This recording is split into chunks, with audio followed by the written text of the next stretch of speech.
it hurts jobs, right? I gave you the big list of jobs that are going to be affected by this. Yeah.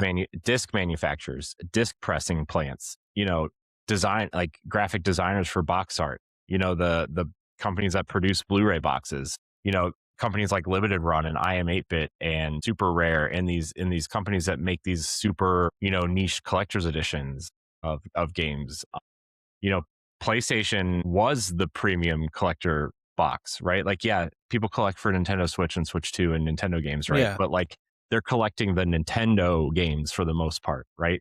PlayStation is where a lot of people went to get most everything else.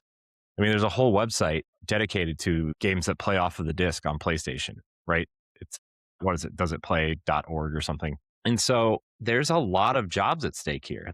There are so many jobs at stake outside of PlayStation or just, gaming in general. And that sucks because people are already having a hard enough time finding work and hard enough time finding money to do the things that they love, right? Like, I'm fortunate enough to not be in that position, but I could be someday, right? Knock on wood. Like, I hope not, but I'm fortunate enough to be in a position where I can afford to spend money on things that I don't need. And I just think PlayStation, I think we all expected Xbox to move this way, right? Because of Game Pass and their kind of PC hybrid Helix console, and they've been working on that disc to digital program for a long time now. And like, we expected Xbox to move this direction. Yes. I'm shocked that Sony is moving this direction so quickly. I thought we had at least It's one more generation, and I thought maybe they would do what they did with the PlayStation 5, right, where they would make a mhm. digital console and then they would sell the disc drive separately that you could attach, or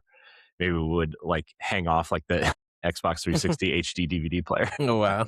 Well, Sony did today state that, a lot of their games on their platform is digitally bought, like they said, 80%. So if that is the route, I mean, and if that's they're going by statistics and that's how people purchase their games, to Sony, it means to them, I mean, it's a smart business move because definitely, and you see it at Target and Best Buy, the video game sections are decreased. Sony and Microsoft really do not have that much space for a game, even at Target. Like Xbox is almost gone at Target. And so if the disc stuff is going away just for right now for Sony in 2 years, what is retail going to look like? Because if the discs are gone and they just say, well, all of our stuff will be digitally, you could buy it through get a card. But I'm like, how that's going to look? Is it just going to be looking like a gift card section and then you really just buy the accessories in the system?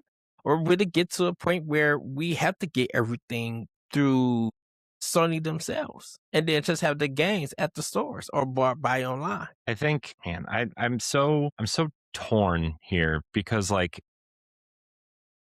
the retail presence is such a big deal, right? I mean, Mhm. that from working at Toys R Us, right? Like, Yeah. having that box on a shelf with the kids, like, even if people don't buy games, like just having that in a storefront is so powerful, like so Right. meaningful to go up to a box and read the back. And maybe I'm just too old to really know what kids are trying to do these days, but it's just like, I couldn't wait to even if I knew I wasn't going to go buy anything, like go into Best Buy, if I was picking up like a power cord or something, I would always walk over to the games and look at the games and like pick up the box and look at the back and Right. like look at the clearance section or look at they always had that 1999 shelf or whatever. Like it's like, you have to like sacrifice some sales to have that presence because you're going to gain more in the long run.